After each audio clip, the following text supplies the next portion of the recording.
अगर लंबे पॉडकास्ट अच्छे नहीं लगते ना तो छोटे छोटे क्लिप्स आपके लिए हम लेकर आए हैं। ये है TRS क्लिप्स हिंदी। सब्सक्राइब। आपसे पुलवामा अटैक के बारे में बात करनी थी सर, आपके नज़रिए से। I don't know where to begin this topic, तो I will let you kind of take the reins. पर आपके नज़रिए से क्या हो रहा था, क्योंकि एट दिस पॉइंट आप एक बहुत हाई रैंकिंग पोजीशन पे थे from a strategic perspective. I would like to know कि आपकी पहली रिएक्शन क्या थी, आपके दिमाग में क्या चल रहा था जब आपने ये खबर सुनी। ऑडियंस के बेनिफिट्स के लिए मैं बताना चाहता हूँ कि 15 कोर या चिनार कोर कश्मीर जो है उसमें लाइन ऑफ कंट्रोल है, जिसके परली तरफ पाकिस्तान ऑक्युपाइड कश्मीर है, और जो वादी है, जो कश्मीर घाटी है, उसमें जो काउंटर टेररिस्ट ऑपरेशन होते हैं, क्योंकि टेररिज्म चल रहा है। ये 2 टास्क होते हैं आर्मी के। एक तो जो लाइन ऑफ कंट्रोल है उसको सुरक्षित रखना, और अगर दुश्मन कोई हरकत करता है या इन्फिल्ट्रेशन करता है उसका मुंह तोड़ जवाब देना, और दूसरा घाटी के अंदर पब्लिक की ज़्यादा से ज़्यादा हेल्प करते हुए कम से कम नुकसान या ज़ीरो नुकसान पहुंचाते हुए टेररिस्ट को ख़त्म करना। तो जब पुलवामा हुआ तो मैं 15 कोर कमांडर था। ये दोनों टास्क मेरे नीचे थे। मैं लाइन ऑफ कंट्रोल का भी इंचार्ज था और मैं घाटी की अंदरूनी सुरक्षा का आर्मी के पॉइंट ऑफ व्यू से भी इंचार्ज था। इसके अलावा Jammu Kashmir police, special operation group, CRPF, ITBP, intelligence या खुफिया एजेंसीज, सिविल एडमिनिस्ट्रेशन, ये सब भी एक टीम की तरह काम करते हैं घाटी के अंदर। तो मैं 10 फरवरी 2019 को कोर कमांडर बना, यानी कि ये मेरा इलाका मेरे कमांड में आया, और 14 फरवरी को पुलवामा का अटैक IED ब्लास्ट हुआ, और वो बहुत बड़ा हमला था। I am really sorry I am doing this sir, पर आपको शायद उस इंसिडेंट के बारे में कुछ चीज़ें शेयर करनी पड़ेंगी, क्योंकि बहुत सारे लिसनर्स करंट अफेयर्स के बारे में इस पॉडकास्ट के थ्रू ही सीखते हैं। तो it's kind of a current affairs update. अगर आप इंफॉर्मेशन थोड़ी रिले कर सकते हो कि उस दिन हुआ क्या, जस्ट टू गिव कॉन्टेक्स्ट।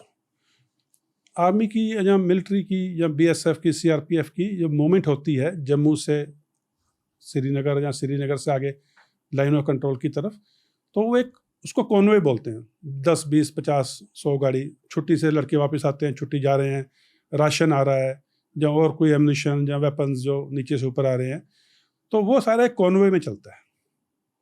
और जैसे आपने देखा होगा सड़कों पे जब मिलिट्री कॉन्वे चलती है तो धीरे धीरे चलती, ताकि आपस में वो जो टुकड़ी है 10, 20, 50 गाड़ियों की वो बिखर नहीं जाए।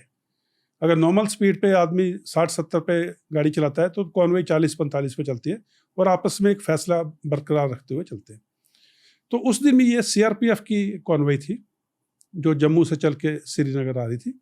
तो लेथपुरा एक जगह है श्रीनगर से करीब 20 मिनट पहले, वो पुलवामा डिस्ट्रिक्ट में पड़ता है। तो वहाँ पे एक आत्मघाती हमले के तौर के ऊपर एक कार के अंदर एक्सप्लोजिव डाल के, और जो टेररिस्ट था, जो सुसाइड टेररिस्ट था, उसने आके कॉन्वे के एक बस के पास में आके अपने आप को ब्लास्ट किया। और जैसे सबको मालूम है हमारे CRPF के 40 वीर जवान वीरगति को प्राप्त हुए।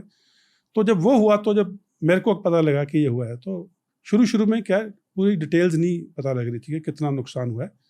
लेकिन सबसे पहली कार्रवाई जो होती है कि जितने भी कैजुअल्टी हैं या इंजर्ड हैं उनको फर्स्ट एड या मेडिकल एड जल्दी से जल्दी पहुंचाई जा सके, उनको हॉस्पिटल तक एवैक्यूएशन या उनको हॉस्पिटल में ट्रांसपोर्ट जल्दी से जल्दी किया। तो मेरे नीचे काफ़ी हेलीकॉप्टर हैं थे वहाँ पे। मैंने सारे के सारे हेलीकॉप्टर लगाए, सारी एम्बुलेंस को डाला। जो बेस हॉस्पिटल है 92 बेस हॉस्पिटल, उसमें सबसे बढ़िया डॉक्टर्स उस हॉस्पिटल में होते हैं। अगर आप जिंदा पहुँच गए तो फिर आपकी जान बच जाती।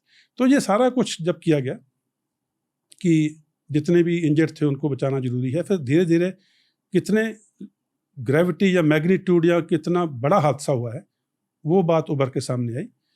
उसके बाद में प्लानिंग की गई कि इसको अभी वापस हिट बैक कैसे करना है।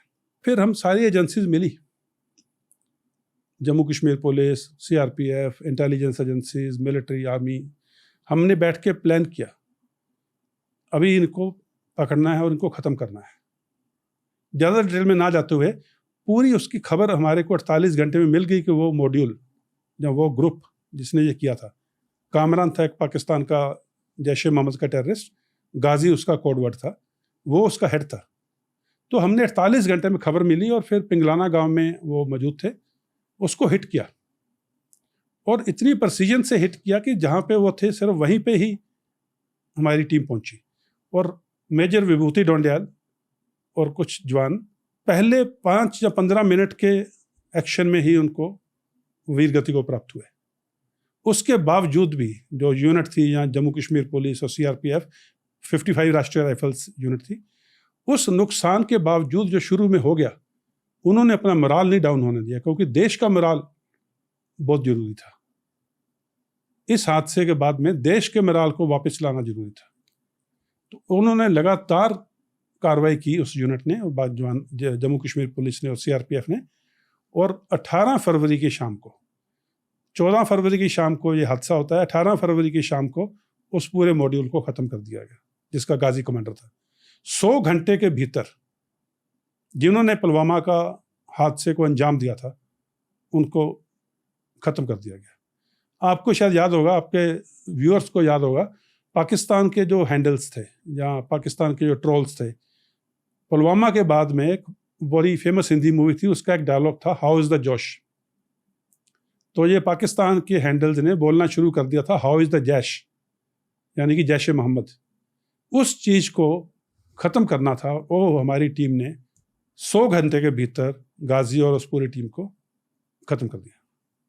DRS क्लिप्स हिंदी के इस क्लिप देखने के लिए थैंक यू दोस्तों, लव टू यू ऑल। नीचे हमने लिंक किया है इस पूरे के पूरे पॉडकास्ट को, यानी पूरे एपिसोड को, उसके नीचे हमने लिंक किया एक ऐसी प्लेलिस्ट को जिसे देखकर आपको बहुत मजा आएगा।